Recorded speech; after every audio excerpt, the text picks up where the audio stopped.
Thank you for joining us wherever you are. This podcast episode is brought to you by the Old Ways Actual Play team. This actual play uses the 7th edition Call of Cthulhu tabletop role-playing game rules by Chaosium. This actual play is performed by adults and in an adult setting. While we try very hard to stick to languages for all ages, listeners should know that this podcast may include mature themes. All content, including names, places, events, companies, and etc., that may bear resemblance to entities living or dead, is strictly coincidental. My name is Michael Dent, and for tonight's game, I will be your keeper.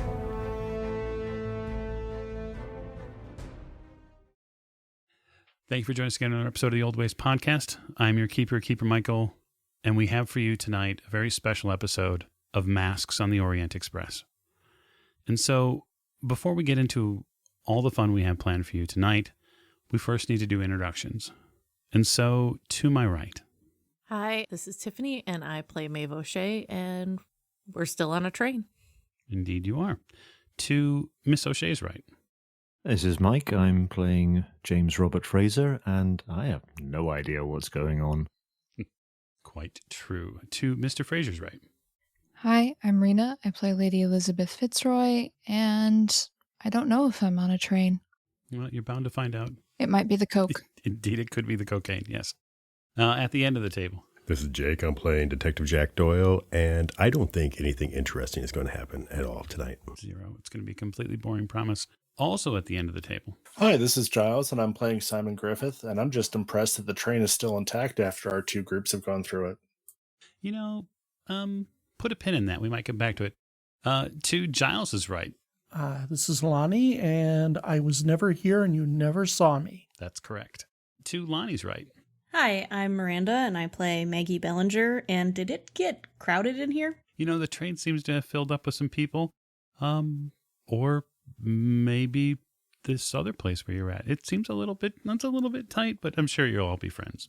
To Maggie's right.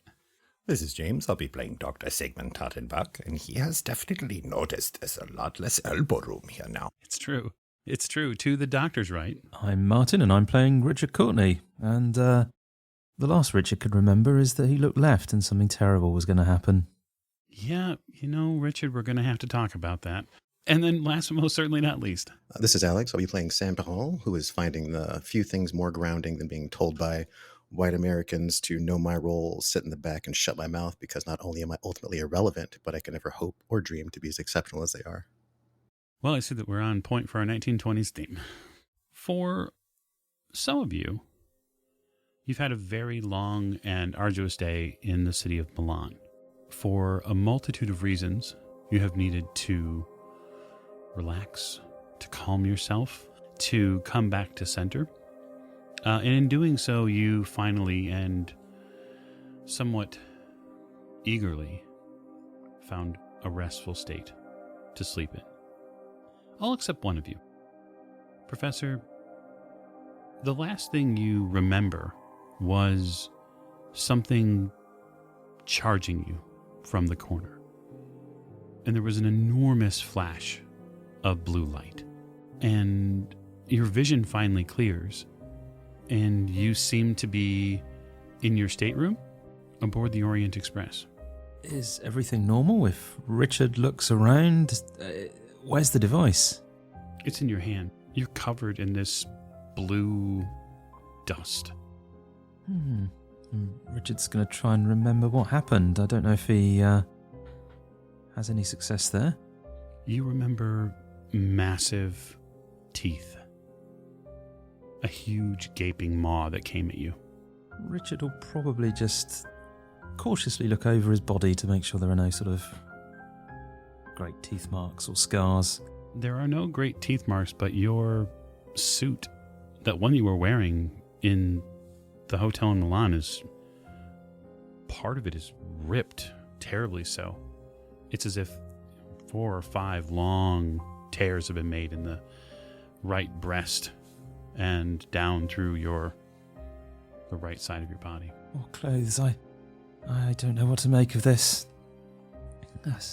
Things always seem to go wrong.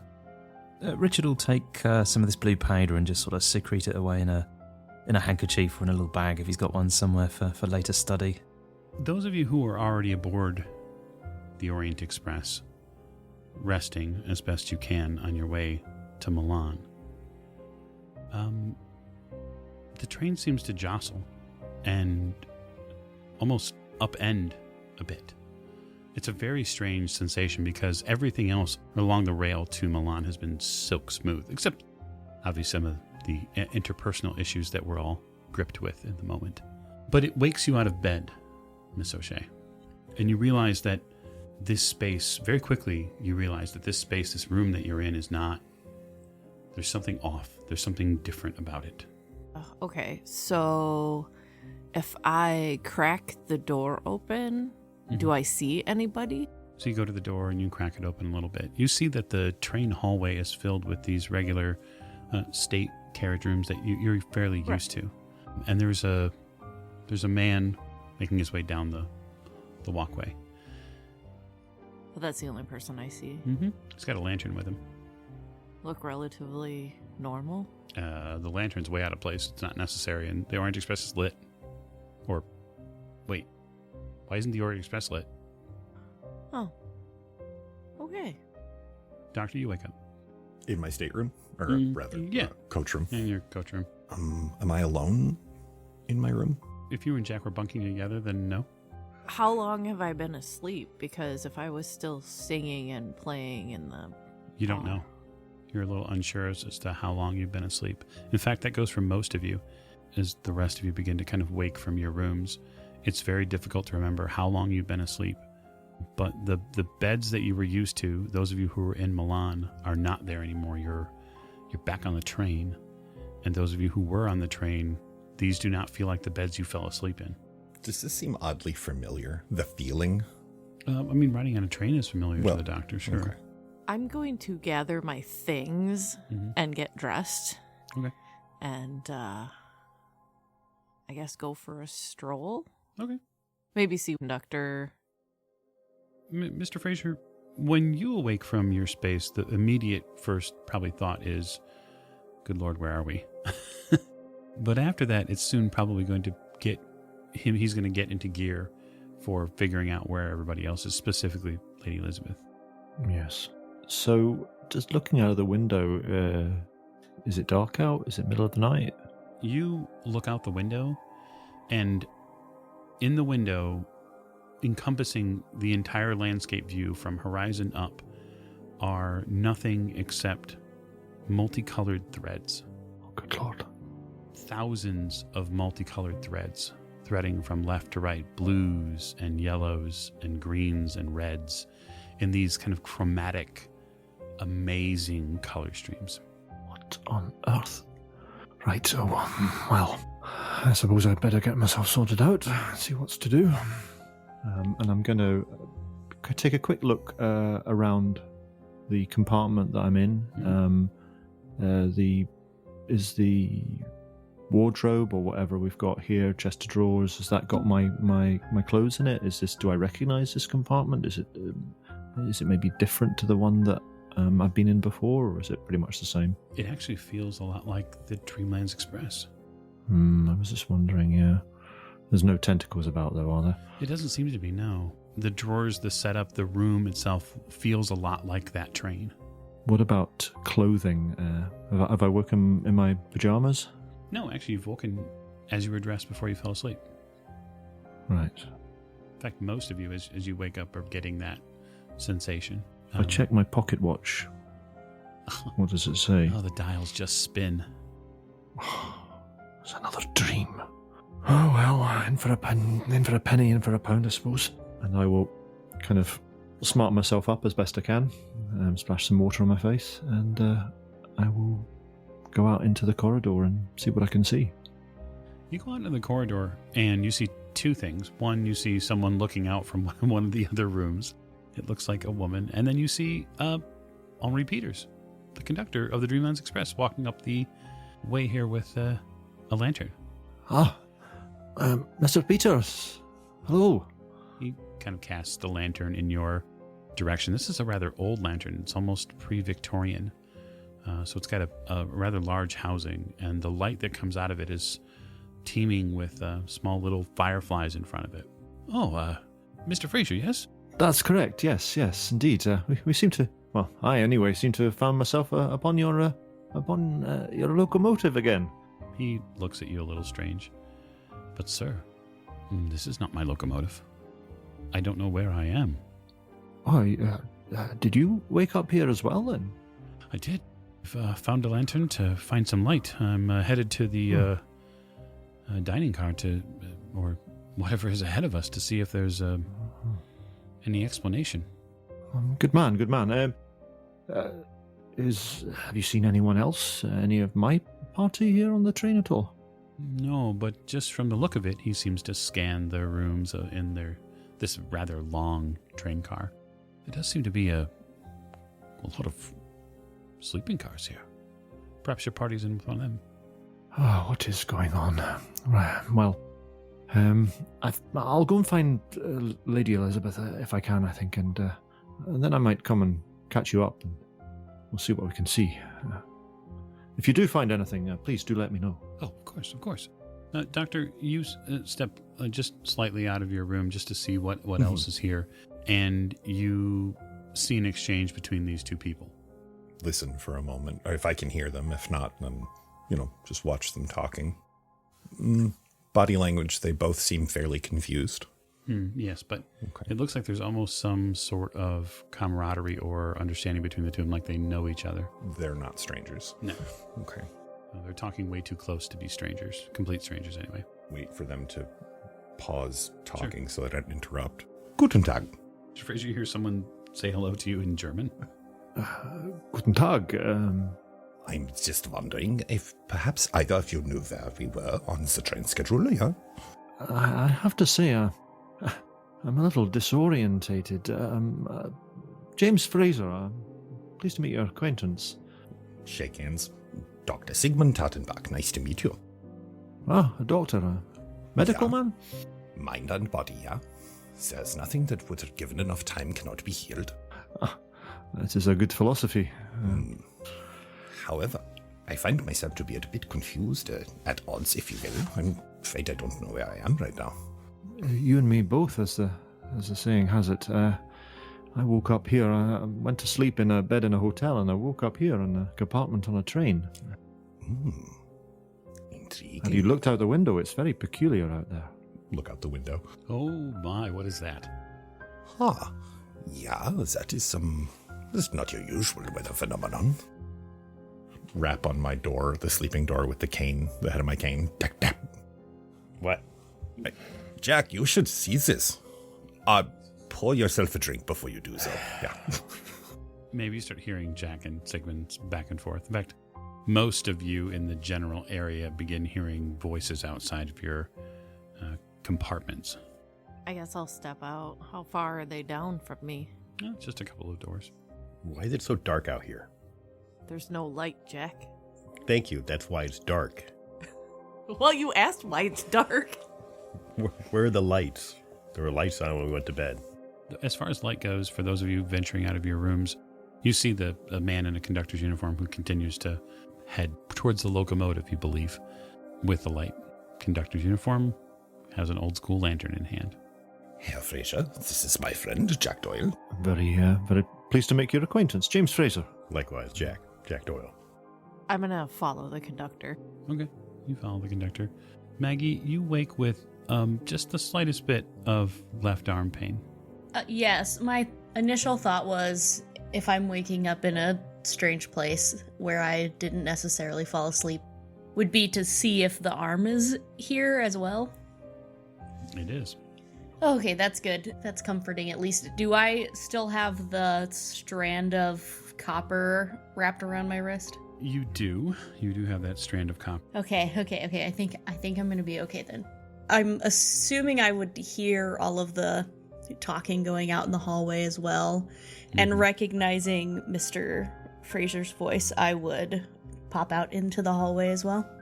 There's something a little strange, just for a moment, about your perceptions as you walk through this area, or at least just stand in the area with the doctor and this gentleman, Mr. Fraser. This Fraser gentleman, he looks like the guy in the photo from the ferry. Mr. Fraser, Do you know Miss Bellinger? A door opens, and Maggie enters the hallway. As it so happens, this is Miss Bellinger right here. Son of a... Yes, I'll be right hello. back. I go into my room and grab the pictures. Bring it back Kind out. of looking around me, rather confused. I got these in Paris. So a gentleman that you don't know presents you with photos that you've seen before. Have I taken them before? Mm-hmm. They're copies, it seems, of the photos that the chemist made. Yes, I'm the photographer. I took these pictures. Where did you get them? From a chemist in Paris. What a peculiar coincidence. And we were investigating something. So you were on the ferry when that happened. Yes, that's rather strange, though. He practically kicked me out of his shop and told me he didn't want me to come back ever again after I had him develop them. Oh yeah, he did not want those pictures around. I'm surprised he kept copies of them then. Yeah. Well, he had the negatives. I developed the copies. Oh, I see. Yes, we were on the ferry when that happened. Paris has been interesting, to say the least. The ferry was just the beginning of things. It was fun. The dining car, I assume, is this way? Those of you who are following the conductor or watching as he goes, when he opens the doorway between the two cars, you can see the dining car is the one ahead. We need to get Miss O'Shea. I bet she has a ton of questions for these people. She's already ahead of you down the hallway. Yeah, I'm following the conductor. If I might ask, what connection do you have with this chemist and the photographs? Oh, we were investigating rumors of a disturbance in Paris, and it just happened to lead us that way. I see. About an explosion or a fire on the ferry or some such. We are of the sort to investigate things of that nature anyway. Explosion, eyes. Well, something of that like. I mean, it looks like a summoning of some type. It did at that. I think there's somebody you might want to speak to. Bear with me for one moment. Yes, and you're going to go collect someone? I'm going to go knocking on doors until I find a certain Lady Elizabeth Fitzroy. Miss O'Shea. Yeah. There's somebody you really want to talk to. Okay. So, Mr. Fraser, you knock on Lady Elizabeth's door, which you somehow preternaturally know which one is hers. It's the one that exudes class. That's correct. Hello? Your ladyship, are you in there? Mr. Fraser, did I somehow fall asleep and miss us re-entering a train? I'm not entirely sure, your ladyship, whether you've woken up yet. There's no tentacles on this one, though. No. As far as I can tell. No, something very strange is going on. I've come across our good conductor from the train that you speak of, but he, it seems, is as much confused by this as you or I. We have awoken on a train, but we're not sure which one or where it is. And there are some other passengers here that I think you might want to speak to. Very well. Although it is nice to hear that you're accepting of this whole group dream thing. Finally. I wouldn't go so far as to say that, your ladyship, but whatever seems to be happening, and, well, so much has gone on in the last few days that I really don't have the energy to argue with it just at the moment.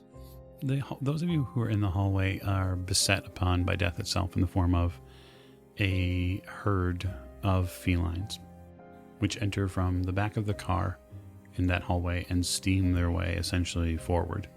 They look like they're headed towards the dining car. They don't stop there. I stand very, very still. Yes, Mr. Fraser. They go around you, you can tell. They stop at the first door in this long coach car. Since I'm already pretty much at the door, I'm going to turn and follow them and then open the door for them. Oh, yeah, they're not going into the dining car. They're standing outside a room. You're going to open that door? Oh, outside of a room? Yeah. Okay. I want to know. So, Sam, your door opens, and a herd of cats comes in. So, you, in your stateroom, woke when some of the voices outside were going on, and you began to hear very slowly the pitter-patter of several feet coming towards your way, animal feet. So just to be clear, I woke up in a strange place. Mm-hmm. That is not where I fell asleep, and I don't remember falling asleep, which bothers me even more. Yes.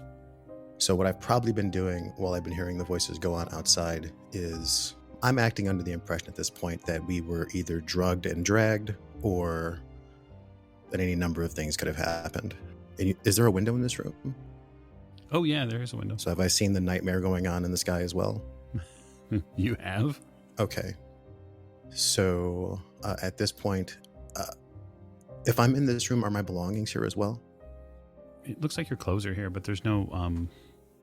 So my bags are not here. There's a very specific shotgun that kind of rests against the... Little lady is here. Yes, that's correct. Okay. So I have little lady in hand when the door opens. And I point it at the door when the cats come in. So you are mobbed by felines of all shapes and sizes and colors. Mobbed as in they assault me? Mobbed as in, like, they come into the room, they jump on the bed, they jump in your lap. It's a lot of meowing. There's probably 30 cats. I will... and Maeve. Take a deep breath and look at Maeve and quizzically. I'm just going to shrug, and once all the cats are in, shut his door. Okay. So with the door shut, the cats kind of calm a bit, and you start hearing like this really weird purr reverberate around the room. It's almost unsettling. Well, it's you and me now, I suppose. I don't know what I'm doing here. I don't know what you're doing here. You see them nod. That's disturbing. They begin getting off the bed and getting off you and going to the door, and you see them kind of paw, not claw, but paw at the door. It seems like they have some sort of intent. So I will, I'll sling the shotgun, and I'll take a deep breath again, and I'm going to think back to my time on the rooftops and the kind of unsettling recognition that I got from that cat, and I will just open the door and go out into the hallway. I'm probably trying not to panic or freak out, but right now there's a herd of cats between me and everyone else, so I feel kind of safe. You shut the door. Maybe a minute or two later, kind of as Mr. Fraser has brought Lady Elizabeth out into the hallway, and she gets to see kind of the tail end of this, and then yet beginning again of this kind of mob of cats in the hallway. Yeah, the cats come back out, and they seem to head for the dining car, like en masse. Well, it does seem we are back in the Dreamlands then, with all these felines everywhere. I think so, somewhere. Be careful, Mr. Fraser. Yes, I've learnt my lesson in that respect. If you don't mind, this gentleman and this lady and this other gentleman, I think, allow me, gentlemen, to introduce Lady Elizabeth Fitzroy of Maplebrook. Duck takes her hand, small bow. Guten Tag, Fräulein. And who do I have the pleasure of meeting? I am Dr. Sigmund Tuttenbach, at your service. Jack Doyle. It's a pleasure to meet you. Ah, Mr. Doyle. American, I presume? Indeed. Quite an interesting international mix we have going on here, it seems. If you think that's weird, you should find out what we're talking about. Yeah. And what were we discussing? Well, we were just discussing the pictures from the ferry across from England. You know the ones with the summoning and Perhaps we should have this discussion somewhere roomier than the hallway. the dining car.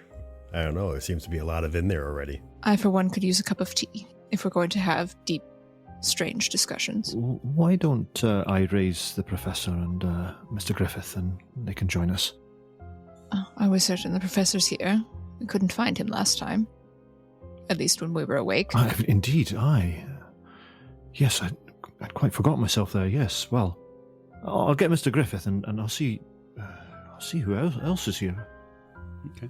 Yeah, so for your part, Mr. Griffith, waking in a place that you did not fall asleep is exceedingly uncomfortable.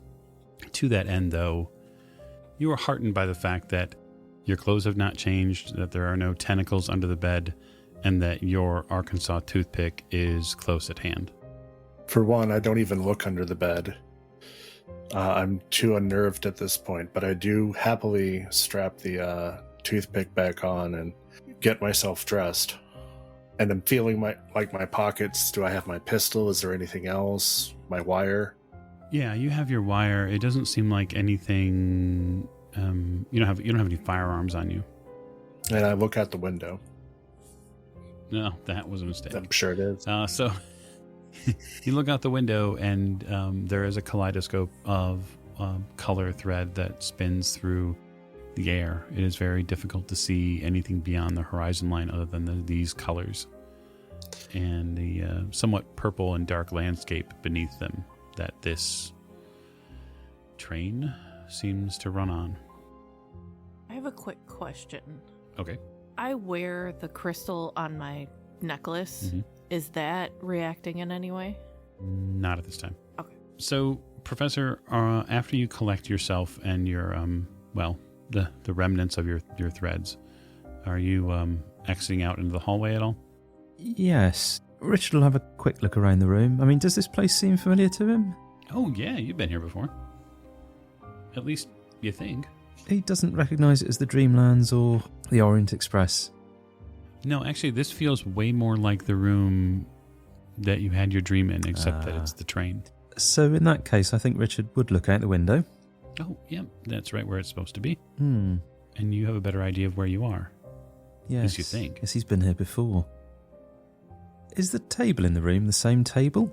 No, it's not the same table. It is a table that you would have had on more like the table on the Dreamland Express, where it's small and direct. It's not like as large of a room as the dream that you had was. And there's definitely voices out in the hallway. I think Richard would, just make sure his things are safe and head on into the hallway. Mr. Fraser, you find Simon in fairly short order. You find him rearming himself.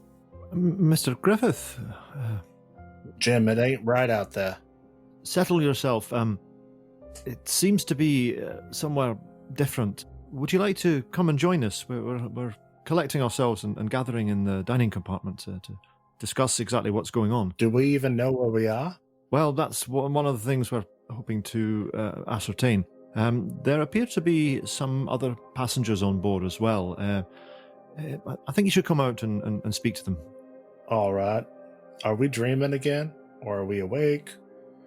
Oh, your guess is as good as mine, to be perfectly honest with you. Just let's just gather together in the dining room, and we'll figure it out from there. Oh, good Lord! What? Simon, I think I've just seen the professor. He just come out of his compartment. That's different. We definitely have questions for him. Professor Courtney. I wasn't expecting to see you here. No, nor are you. Are you quite all right, sir? He looks down at his suit and the rips. I'm not entirely sure. We're dreaming again, but not the first dream. Why? How are you here? Well, I just woke up here. What happened to you? You disappeared from your room in the hotel. I don't know. I remember looking to the left and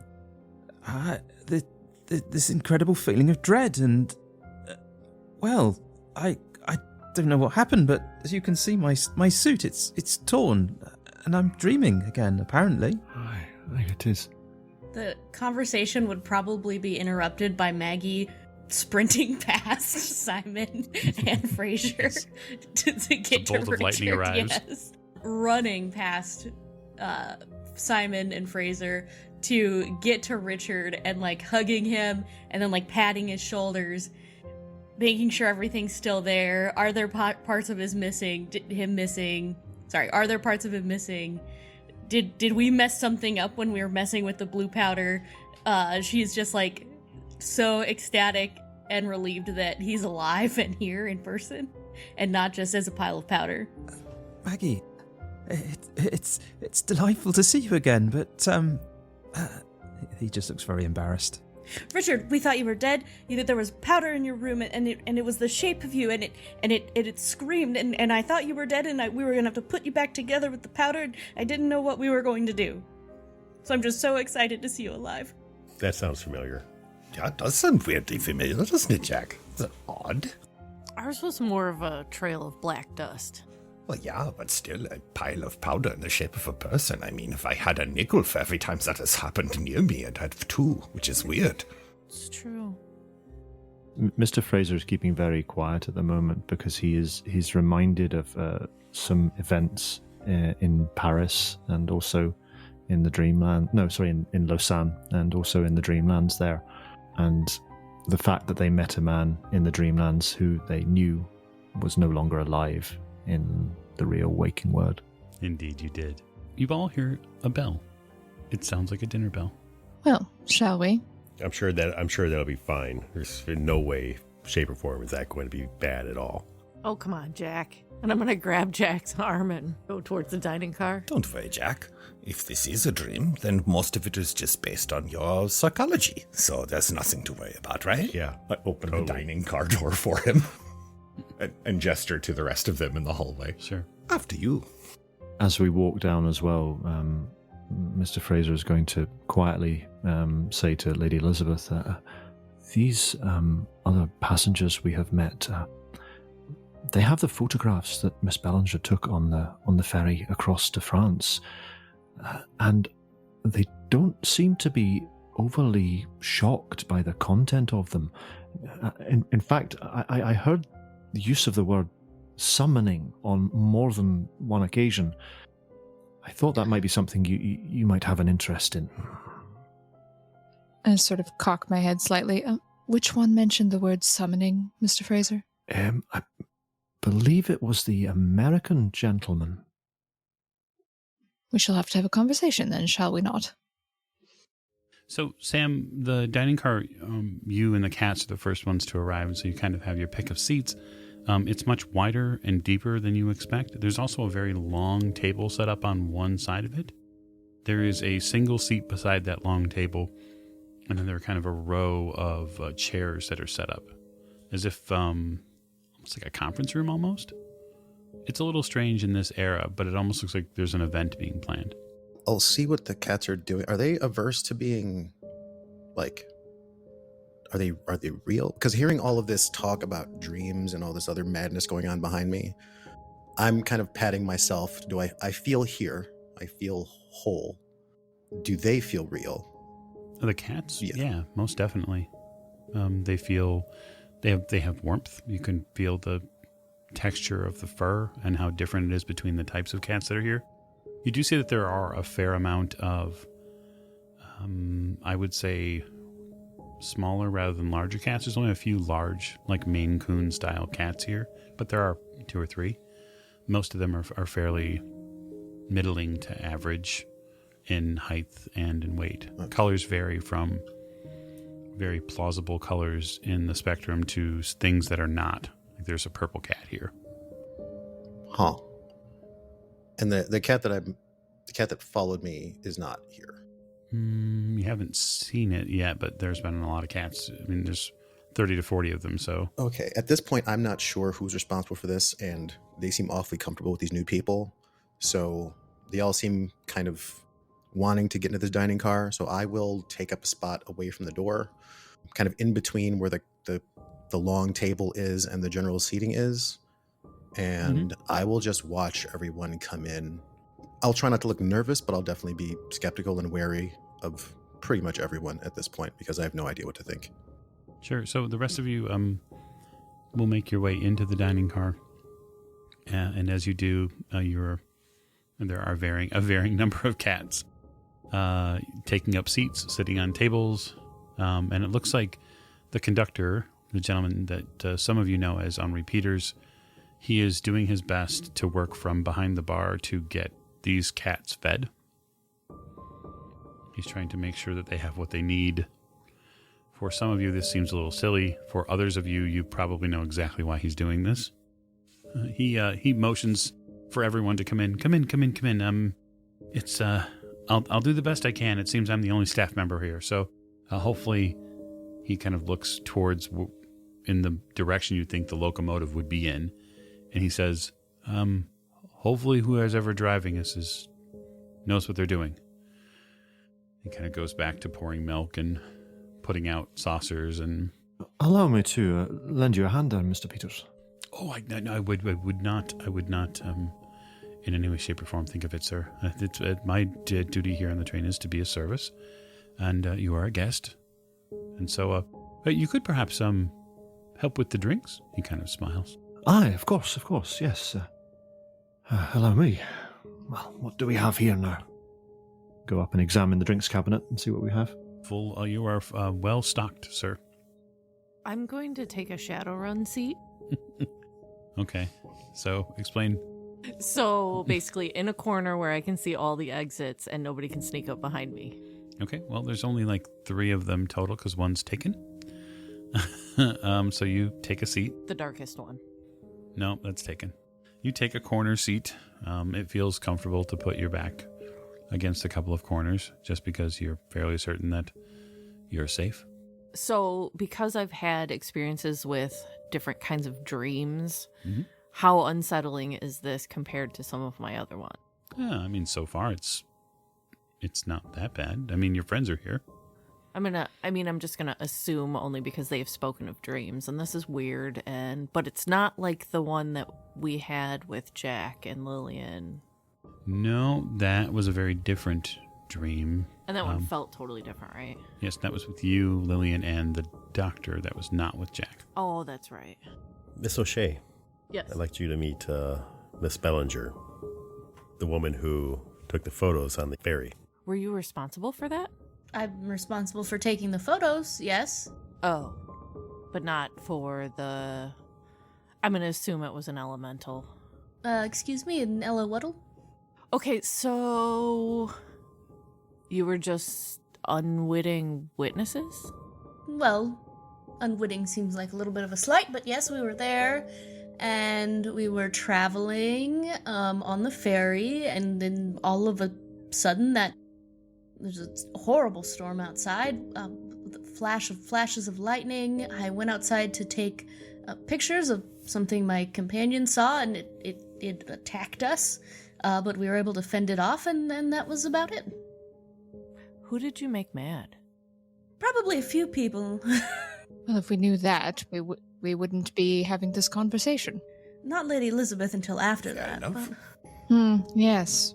About that. But you mentioned, I'm sorry, I don't know your name, something about elementals? Yes, I'm Maeve. Lady E looks clearly uncomfortable with first names. Maeve what? O'Shea. Ah, Miss O'Shea, thank you. Elementals? Well, I came across something that talks of a fire elemental, and it's... You can summon them in the same way. It looked like similar, considering if you look at the picture, there's a circle with writing where the thing had appeared. Mm-hmm. So that would had to have been done beforehand. Did you see it before?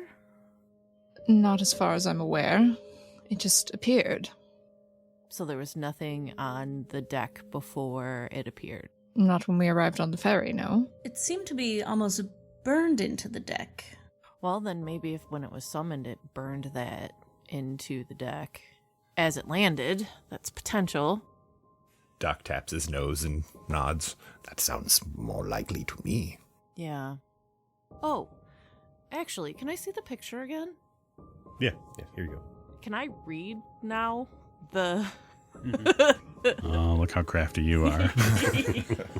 Yeah, you can absolutely read the lettering on the burn mark now, because the picture that the sight that you had of it was after it had been originally was after it had been painted over. Maggie's picture exists in the moment, roughly speaking. So, yes, the wording in the language that is used essentially says send to, and it lists a very long name, Like it takes you a while to curve the photo, and it says, "Send to Elizabeth my anger." Well, somebody is angry with, and I'll look up at Lady E, like, and Elizabeth? Oh my. Wait, you can read that? Yes. What language is it? It is a. Do I know it? Actually, you don't know the language it is. Okay. You know you can read it, but you don't know what Okay. language it is. But see, it says right here, "Send Elizabeth my anger." That's not very sporting. I asked who you made mad. Might be my supposed half-brother, I suppose. Can't think of anyone else. Mr. Fraser, have I annoyed anyone lately before the ferry? Other than his pretend lordship? Not to the best of my knowledge, your ladyship, unless it had something to do with Professor Smith. Well, if it had to do with the professor, I hardly think it just would have been targeting me. It's No. probably this pretender. Well, you're talking about somebody who either has access to somebody very strong with spells or anything like that, or the person themselves. It's not like you're just going to come across this person and not know that they can... Because usually with somebody with this kind of power, you know. I'm sorry, would you care for some tea, miss? Yes, please. Thank you. Mr. Fraser does not appreciate discussions of the magical. You're perfectly at liberty to have discussions of the magical, as you call it, but I'm also at liberty not to involve myself in them. I'll see if there's any milk and sugar. Thank you, Mr. Fraser. Indeed, there is. Doc is a little too curious at this point. Doc is going to gently kind of excuse himself from the conversation and head towards the locomotive. Someone mentioned, "I sure hope whoever's driving can drive," and Doc is not one to let the wheel not be tended. Sure. So he's going to just real quick. Okay. You get to the end of the dining car, and when you get to the door that goes to the locomotive, it doesn't open. Like it's locked. Turn back around, go back to my seat. Professor, you do have a bit of blue powder on your fingers, having picked some up. And I think it's likely something that Maggie would notice. Oh, almost certainly, as I'm making sure that all of his bits are still there and we didn't mess anything up. Richard, that's the blue powder. That's what we saw in your room. What exactly happened? I mean, I remember, everybody had left. I tried the device again, and I just remember a feeling of dread. What on earth happened? Myself and Lady Elizabeth returned from the library, and we saw this blue powder coming out from under your door. So we came in to investigate, and I saw your shape in the room, but it was not you. It was made out of that powder, but it was like a standing man, and when I got close to it, it fell to the ground and let out your scream. So when you came into the room, the powder was in the shape of me, sort of standing as if a mannequin? Yes, I was convinced that you had been turned into powder. I did let Paul take a small bit of it to do some testing on. By the way, has anyone seen Paul? Yeah, actually you haven't seen Paul. Well, that's strange. So when I was knocking on doors in the corridor, I take it that all of them were answered. Yes, that's correct, sir. Well, regardless, I allowed him to take a little bit to experiment on, but no more, and then I tried to keep the room as sealed as possible so that no one could come in and disturb the dust in case we needed it to put you back together. And what happened afterwards? Not much. Nothing. Doc sitting at the table behind, leaning on an elbow. Go on. Nothing really regarding you. There was an interaction with the dust and some ether. It made a terrible smell. An interaction? What sort of interaction? Well, it smelt like a wet dog. I must be missing something. So there was a large pile of powder in the room, and what happened after that? There was some ether? well, Paul took a bit to experiment on. He's a wonderful doctor, well, a pre-doctor, not as well of a scientist, I found out, because I don't know what he gathered from that experiment, putting your powder in the ether and it's smelling bad. And involving you, that is all that happened yesterday. I see. Today. And how did we arrive here? I'd assumed it was the device when I woke. Well, this sort of thing's happened before. Oh, that is the conundrum here, Professor. None of us seem to know how we got here, including Mr. Peters. This is not his train, but we are clearly somewhere. Yes, I've been here once before. Where is here? Would you care to illuminate us? And that voice comes from the other side of the dining car when Sam speaks up and says, "Where is here?" I don't really know. Sleep is such an interesting thing these days. One might wake and, be in their normal room or on a strange train or a train which is strange in a different way. I mean, you see those threads outside. It's as if we're at the centre of the universe or somewhere where things are connected. Where, I don't know. I think at this point Mr. Fraser is just going to start offering drinks round to people. That's probably not a bad idea. Trying not to listen to this crazy talk. Yeah, you'll take a double. All this talk of fires and fairies and wet dog wafting disappearances and blue powder and ether huffing seems well and good, but we should probably figure out where we are, how we got here, why we're here, and why the conductor seems so driven to feed this herd of cats that seems to have taken a liking to me. Oh, we can answer some of those questions, actually. We're in the Dreamlands, I believe. And the cats are from here. Ulthar, in fact. And they spend a lot of time riding trains. And they are not to be wronged or crossed, either. Yes, please don't step on their tails. It won't go well. You see the conductor come around with another tray of these milk saucers, and he says, "Yes, I do apologize." He kind of bows to you a bit, Sam. I apologize. I wish I had time to explain things. In short, as far as I can tell, we are in a portion of the Dreamlands. You all say that so matter-of-factly, as if I should know what the hell that means. Wait, so I would assume, I'm looking at the conductor, that we're almost in an in-between. Because the last time I want to say that I was there and I had this and I touched my necklace, that it reacted to the Dreamland. Well, if you don't mind, perhaps we can all get on a bit of the same footing before we go into details. He sets the tray down. Actually, he hands the tray to you, Doctor. The cats, please feed them for a moment. Yeah, kitty. Sir, he kind of gestures towards you, Sam.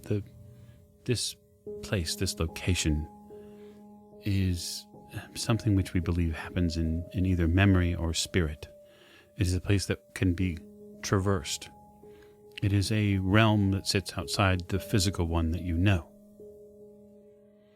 And the people here call it the Dreamlands because many times they arrive here while sleeping. And so I do apologize. It seems that many of your compatriots have been here before. If this is your first venture beyond the wall of sleep, then hopefully it is a fortunate one. I probably, for the first time, relax my grip on the little lady and put it on the table in front of me, and I'll pick up a cat instead. The gentleman in the conductor's uniform, introduced himself as Henri Peters. He says, "If you must butcher my name and call me Henry, so be it." But his job in life was once to be a conductor for the Orient Express, and he came to the Dreamlands and built his own Dreamlands Express here. He points around and says very matter-of-factly, "This is not my train, but I am here, and I do not know why either." That is something I have not been able to reason, but I can feel that I am still in the land of dreams, and that is where we must be. And how do we get out of here? Well, in many ways, you could fall asleep here. I know that when I fall asleep, or when I was still able to fall asleep, I could return to the physical world. After my mortal body died, I could no longer return. I could not fall asleep here. I simply rest. Like it or not, as little as I'm really able to kind of understand this whole walking dream, you being dead, I'm totally at home with. So please carry on with your duties. Thank you, sir. Thank you, Henri. He nods. Mr. Fraser, I see you found the bottles. Are they of use? Hi, indeed, yes. What would everyone like to drink? There's a wide range here. I'll take a whiskey. Neat. A single malt, sir? Actually, are we paying for this? I'm sure it will not come free of charge in some way. Nothing ever does. After drinks get kind of passed about a bit, the ambiance lighting finally turns on here in the car. So you start seeing the little wall sconces finally turn back on. Well, that's reassuring. If you say so. Well, I've had enough of small, dark, cramped places for the foreseeable future. Thank you. Paris was quite enough. Sorry, Mike, are these electrical lights? No. Just looking at them a little closer, they look like they're gas, maybe? They do seem to have something in the center of them, though. The center of that flame looks almost a little bit like a piece of stone. And they've just lit themselves? Yes, sir. Curiouser and curiouser. Mike, of this crew that seems to be in here with us, are any of the other ones armed that I can see? The gentleman that sits somewhat behind this obviously professorial man with the ripped suit, he's likely armed just by the way he moves. You're not sure if he's armed with a firearm or not, but he definitely has something. His physical frame and the way he carries himself is that of somebody who's probably had some military training. Okay. Everybody else seems, well, quite frankly, harmless by comparison. Is Miss Bellinger favoring her arm? I'm going to say likely, but I'll leave it up to Miranda whether or not she wants to give that out. All three of my arms are my favorites, but... Oh, that's right, you're carrying... Are you carrying the arm? I don't know. If I would have left it in my room... I like to keep it on my person. So I may have actually, put it in a bag.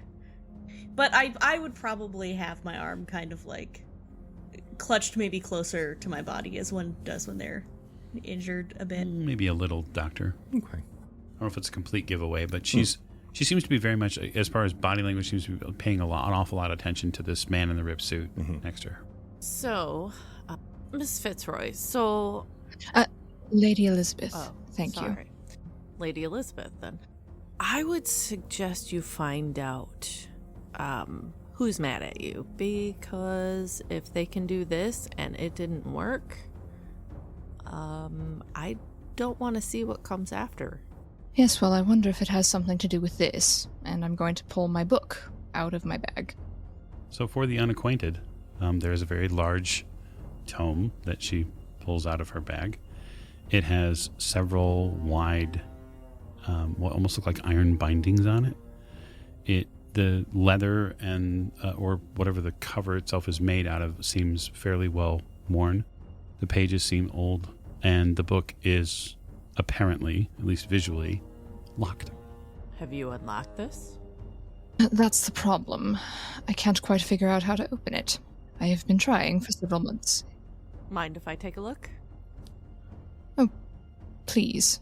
I'd love to get this thing open. I will look it over. Does it have a locking mechanism on it? The bands themselves come towards the opening area of the book, right? And there do seem to be 3 almost strangely patterned keyholes. Oh, so you need keys. It does seem like that, yes. When she passes that book over to Maeve, I audibly load my shotgun. Shoot him daggers. What is with your trigger-happy friend? He's not my friend. He is worried about any knowledge that comes from the books such as that one. It is something that we are currently... Sounds like a very rational, wise gentleman to me. Well, Mr. Fraser, why don't you go have a nice conversation with your new best friend over there, and we will stay over here with the book. So, have you found any keys? No, I tried having one made to fit the lock, but the locksmith said it was impossible. Well, I'm sure there's probably only one of a kind. Where did you pick the book up at? From my father, when he passed away. He left it to me. Told me not to open it, but why would he leave me a book if he didn't want me to open it? Well, he didn't leave you the keys. Excuse me. As we're in the this place of dreams, I believe Mr. Peters said to us once that we can create things with our thoughts. I was wondering, perhaps if we imagined a key, perhaps it would appear. Well, you'd have to know what kind of key and what kind of shape it needs, and if it needs to be magically imbued, or... Hold on, let me look at this. I'm going to look at all the symbols. So they're varying types of almost Z or zebra, as depending upon your location, symbols, right? So they're very lots of right angles, a lot of sharp takes to them. For your knowledge, Jack, it doesn't look like any lock you've ever seen. It looks like there's nowhere you haven't seen a lock like this, or at least a keyhole opening, I should say. But they're fairly well secure. There's no give to the bands at all, and there is a this reinforcement bracket that kind of runs along the spine of the book as well. So is the keyhole opening like a keyhole? Mm-mm. Okay, does it have like a divot, like where you would put your finger, maybe?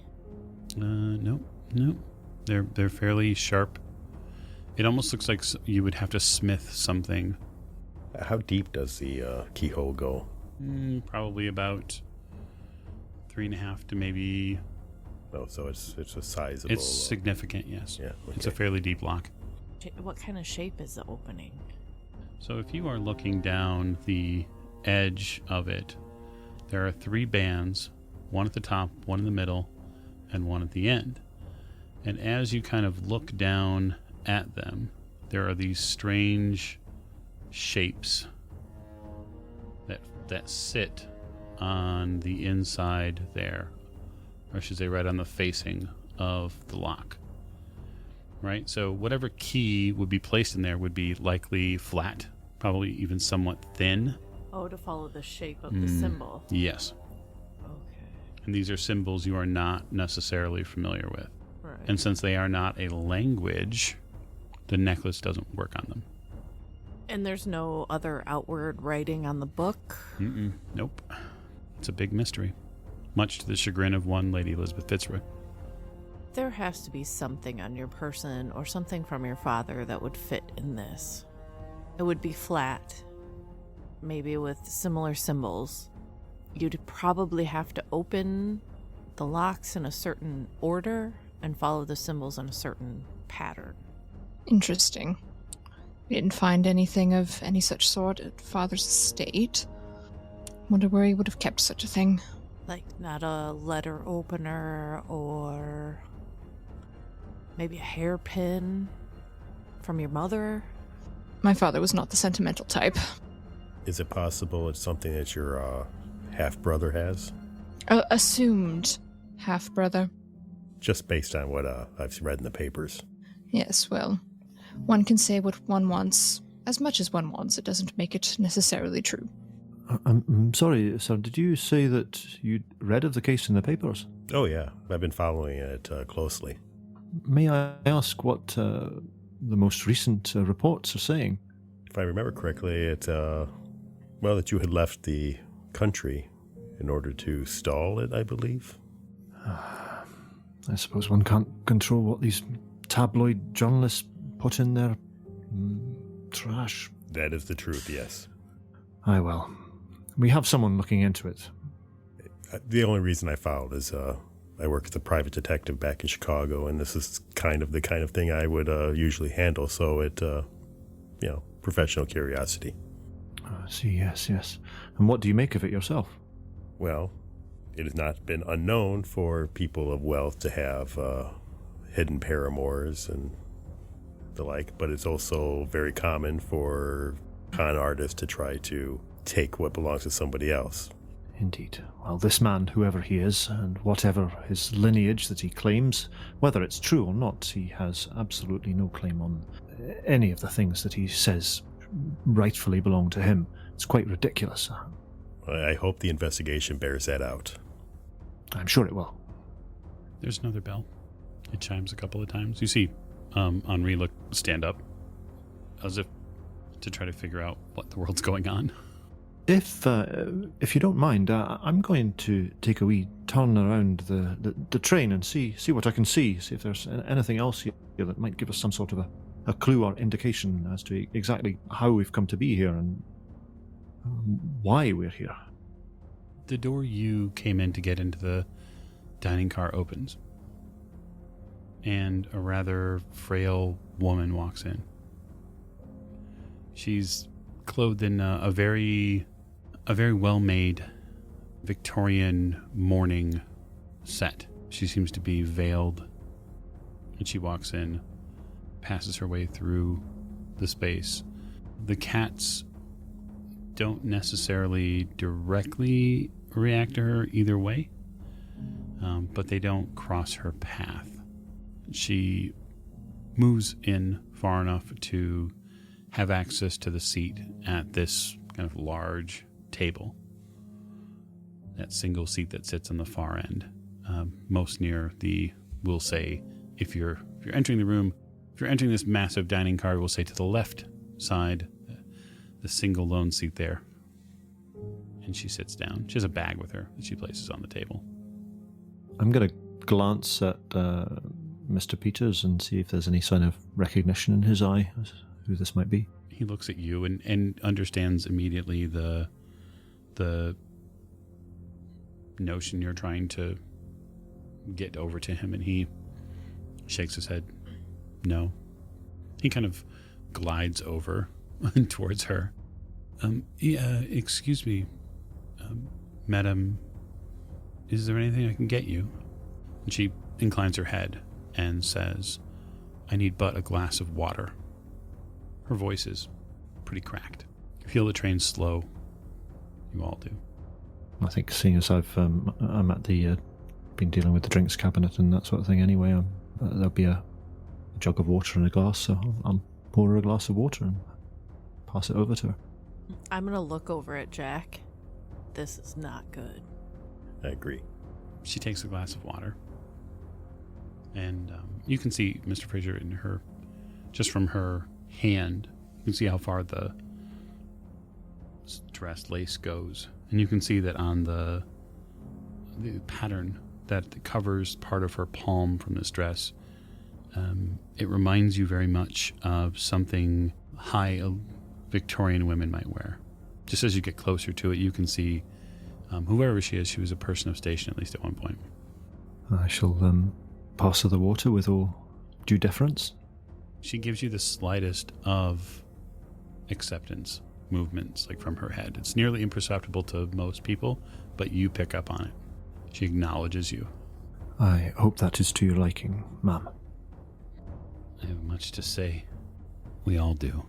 When she says we all do, it echoes around the chamber. There are many of us here tonight. Won't you join us? She kind of gestures out to the chairs that have been arrayed in front of the table. Well, I guess we don't have much choice. There's always a choice, Jack. When she says the word Jack, the tone in her voice drops. It goes male, and you hear Jackson Elias. Sam, you pick that out too. Are these cats reacting to this person at all? They're keeping an eye on her for sure. The one that I'm holding specifically, like when they walk in, is there any sort of reaction or tensing, or if there is purring, does it stop? Like, I'm just kind of curious. I don't think it would tense. I think that the cat likely probably stops purring momentarily to gauge the newcomer. as any cat would. It wants to keep an eye on things entering its space.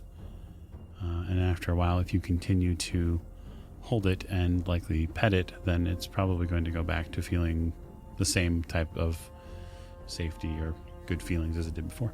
Okay. I'll stand up and, kind of gently put the cat down, take the shotgun off the table, and I will chin up, walk over to this conference table, and I'll take the seat closest to this person. Okay, so directly across from them? Sure. Kind of unceremoniously, drop down into the seat, put the gun on the table, and I look them in the face, and I don't say anything. Okay. Don't recognize this voice, obviously, but I'm curious, so I'm going to go have a seat. And still fiddle around with my book. I'll remain standing, but one hand. Sure. Where would you be sitting, Lady Elizabeth? I think close enough that I can see this, get a full view of this person, whoever they are, but not close enough to touch. Well, you'd have to really, really, really reach across the table to touch her. I'm wary, that's... Oh, we all are. I sit furthest away from Sam. Pretty tough. He's in the middle of the room now. But we'll put you over here on the end. You're closer to Lady E than anybody else at the moment, and close being like 6 feet. We'll be minding our social distancing guidelines during this. No, I'm kidding. My question to the rest of the group, well, obviously with Fraser standing nearby, but obviously not sitting, is anyone else filling in the rest of the seats? Yeah. Okay. I would maybe gesture to Richard to see if he wanted to go over there. And Richard will just look at Maggie in a kind of cautious, but definitely interested kind of way. Okay, so if we get up to go over, Maggie will try to seat us with as many people between her and Lady Elizabeth as she can. Oh, great. Well, you'll go to the far end, and we'll put you there at the far end, and Richard there on your left. Because I'm not ready to face that yet, but I also don't want to ignore what happened, so... Clearly. No, we wouldn't want that. Sigmund? He's very carefully watching this person whose voice keeps changing, watching body language, movements, not that she's really projecting anything particular, but little things, nuances. I mean, they're not giving much away, but anything they do. The veil, a fully veiled face, especially as someone talks through it, is a little uncomfortable. Mm-hmm. Because you're so used as a doctor to having eye contact or being able to read someone's face. Given the veil type that she's using, it's tough to pick up any sort of pantomime from her, and that's maybe a little unsettling to you. Yeah, she's giving nothing away. A very slight shrug towards Jack. Jack, where are you sitting? I'm going to sit as close to her as possible. Okay, so you're going to sit next to Sam. Yeah. Just making sure people know. Do you want to sit closer or further from Lady Elizabeth? Well, I just want to sit closer to our host. Understood. Putting you there. But there are still some seats and some spaces. Simon, as it were? Simon's actually going to just lean against the wall behind the professor, just so he has a good view on everything. Sure. He's not comfortable sitting down. Nope. He probably thinks she's a haint. Entirely possible. Or a witch.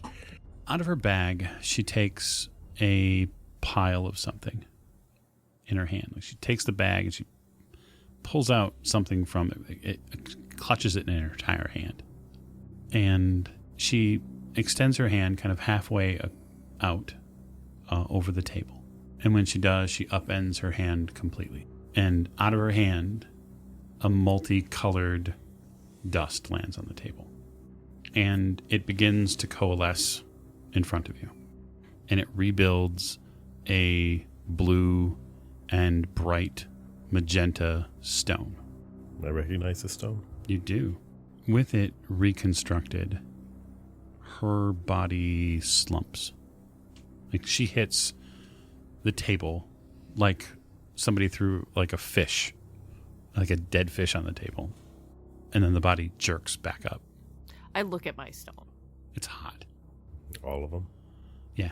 Every one of you that has one are all gleaming and warm and uncomfortable if they're pressed against your skin. Yeah. I'm looking around the room to gauge the reactions of our new companions to what's going on here. Something uncomfortable has happened, Mr. Fraser. You're not sure what it is, but some of them are squirming. Well, except for the gentleman there across they said his name was Sam? The sensible one. Yes, sir. Yeah, at this point, I'm just staring, kind of jaw set. Not angry, but waiting. A voice enters the room. It comes from many places. It comes from her slowly opening mouth. It comes from the corners. It seems to echo in a space that should not have echo. Hello? Lawrence's voice wafts out. Lawrence? Jack? I lift the head and look around the table again. There is a sickening, bone on bone sound as this head moves around the room. Seems to change its perspective. You see her eyes are milk white. I look very closely at Maeve. She looks different. Yes. Where's Lillian? She's not here. Is she... She's okay. Good. Who are these people? Fellow travelers? Why am I here? That's a good question. What do you remember, Lawrence? I was falling, and I hit the obelisk, and then I was here. Did Gavigan... He got his. Good. They all deserve it. Are you okay, Lawrence? Are you in any pain? No, I can't say I am, but okay is a relative term. I'm sorry I couldn't save you. I don't think anyone could have saved me. Even God himself couldn't save me. But you have business to take care of. It's what we're trying to do. It's my goal. Time is moving. I've been sitting here thinking about everything we've done, and I understand now. This is their clock. Time is moving towards whatever it is they want. And if you want to stop it, you had better hurry. We're on our way. The body slumps. Doc immediately pours himself a very tall glass of whatever. Literally whatever. It's in a bottle. Yep. Just whatever. I get up and I walk back to my seat across the room. Not quite sure what was happening there. The body jolts back up. Oh dear. Elizabeth, you hear a very firm man's voice come out of this tiny, tiny body. Lady Elizabeth, you hear your father's voice. I take it I would recognize this voice as well. Oh, 100%. Father? Is that you? What house am I in? You're dead. Oh, don't be a fool. I'm not dead. Yes, well, the funeral and the open casket would say otherwise. Mother told you to stop drinking all that port. She obviously sounds a bit shaken, but is still a bit combative. The voice struggles out again and says, "And where is that Fraser?" Mr. Fraser, you're being summoned. No. Trickery. No, I won't be party to this. He's here. Still looking after you, hmm? Yes. You did tell him to, after all. No, someone has to. I got the book from you, if it is you. Oh. Why did you give me a book with no key? No. What are you doing with that book? You sent it to me. No, I didn't. William, our footman, he said that you told him to bring it to me after the funeral. William's a fool. I'd have never let him touch that book. Well, he had it, and now I have it. But there's no key. There is a key. There are 3 of them. Well, where are they? Well, one is easy enough to get. You have it. Oh? The other 2 you'll have to do some searching for. You do like your puzzles. Even in death. Well, if I am dead, it's boring as hell. Yes, I imagine there aren't many opera singers. Father, did you have another son, other than Raymond? I admit that there were others than your mother. You know these. Yes, but this one is... He's trying to say he's your heir, and he's trying to take everything. He says Mother wasn't your first wife.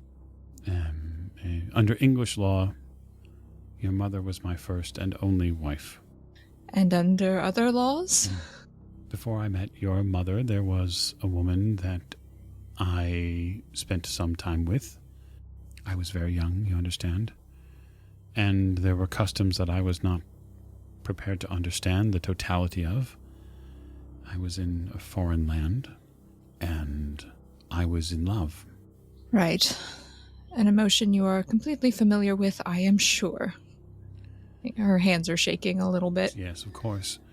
This is who I would expect to speak with, yes? My daughter who cannot understand perspective nor lifetimes, who simply wants what she wants. This one I know. Yes, well, who do you think I learned that from? Oh, it's clear. It's clear. A common trouble in our aristocracy. Yes, you had your opera singers, I have my books. We all have our own vices. Oh, you have your vices, my dear. I know them. I'm surprised you paid enough attention to learn them. I paid quite a bit of attention. You broke Mother's heart, you know. Hearts break. It is unfortunate. Yes, well, you don't have to do it intentionally.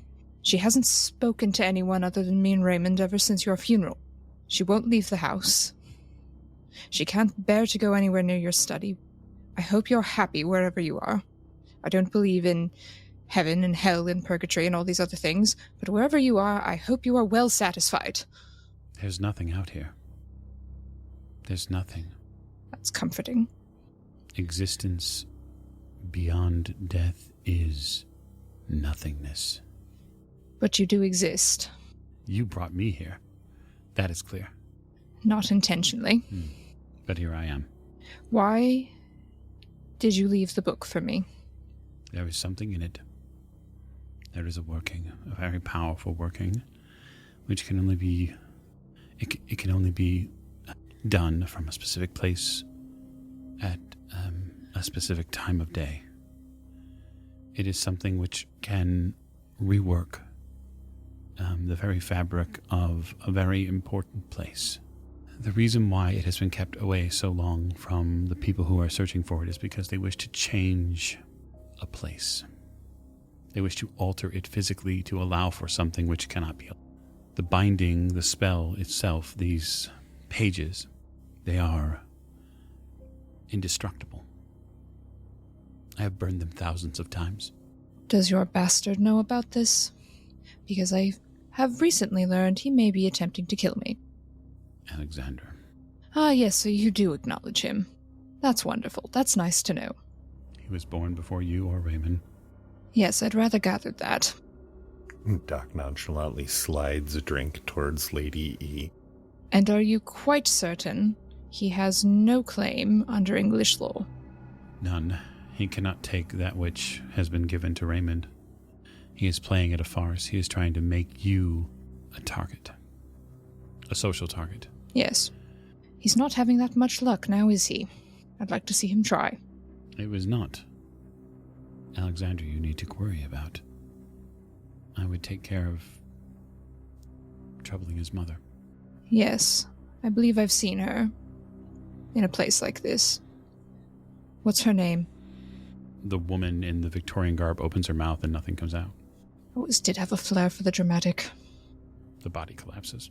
I just kind of stand up without realizing quite that I'm standing up, just sort of 1,000 yards staring for a moment until I realize she's not going to say anything else. And I just sort of stumble to the back of the room, trying to get away from where people can see me. Okay. It's very uncomfortable. A cup of tea will miraculously appear on the table beside you. You're just getting drinks thrown at you all over the place. Right? I want tea to just appear. I take whatever Dr. Tottenbach has pushed towards me and swallow it in one go without even noticing what it is. And then I go sit and slowly drink at the tea as I try to regain my composure in front of all these people. Richard, you can't not look. It's too tempting. Is this the crystal in the middle of the table? Mm-hmm. But the gentleman that was at the table across from the woman snatched it up. He picked it up physically. He's currently holding it in his fist, and he's kind of whispering to it. Richard will just look on, see what happens. Yeah, it's for you, Sam. It is warm to the touch, and it seems to kind of glow a bit. I make Forsyth a few promises. Okay. You can either enter them into the record, or we can keep them perhaps later. I apologize to him for the lack of preparedness that led to his death, the absurdity of the situation made manifest that led to his sacrifice, our lack of understanding of the interests and agendas and the factions at play, and that even though we may want to assume that we understand we're on the right side of a conflict of otherworldly interests and scope, that there's no way we can know, but we should know, and that he should have known, and that he could have known, but because he didn't know, he's dead. So I promise him that we will no longer be unprepared, or at least I won't be. Okay. So while there's a kind of a lull in the proceedings, Mr. Fraser will speak to the gentleman who mentioned the name Gavigan. Excuse me, did I hear you say something about a Mr. Gavigan? That wouldn't be the solicitor of the Penhew Foundation, would it, by any chance? Not anymore. Yeah, Maeve's face goes hard, like totally cold. Yes, he was. Are you connected with this gentleman? Are you members of the foundation? No. We had a bit of a run-in with him. Run-in? Oh, what kind of a run-in? He was the head of a cult in England.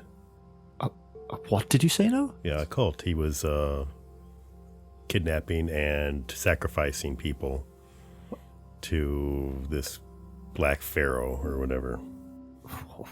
Edward Gavigan? Yeah, Edward Gavigan. Apparently much of the Penhew Foundation, the leadership of it also was involved. I find that somewhat hard to believe. I have to say he has a very creditable reputation. Yeah, well, believe it. Not anymore. I don't know too many cultists that would come out and be like, "Hi, I belong to a cult. Would you like to be sacrificed?" However, he won't be bothering anyone ever again. No. Does that mean what I think it means? The man is no longer in England. Some of him is in England. Doc has not cracked a smile or a joke this whole time, by the way. I must say I'm somewhat taken aback. Well, I'm sorry if you thought he was a nice guy. Sometimes the worst people wear the best masks, and vice versa. Guillaume, for example. Actually quite nice. Wait, you say Guillaume? Yeah. He was somebody we ran into in Paris. Well, here we go. Yes, Guillaume is a friend of myself and Richard. No, the ghoul. Well, that's not a very kind thing to call a man. No, that's what he is. He's a ghoul. Yeah. And so were the people that were working and living with him. Yeah, well, they're no longer a problem, but... Mr. Fraser pours himself a whiskey. He was a perfectly reasonable gentleman. He was just in need of a meal. Oh, yeah. Yeah. We originally we thought that he may have been connected to this creature eating children, but we found out it was somebody else, another ghoul living with him, and we had to deal with him. Guillaume is perfectly safe. Yes. Last we knew. He would never eat a child. No, quite. Well, we didn't know there was a whole nest of ghouls in Paris. Well, there were.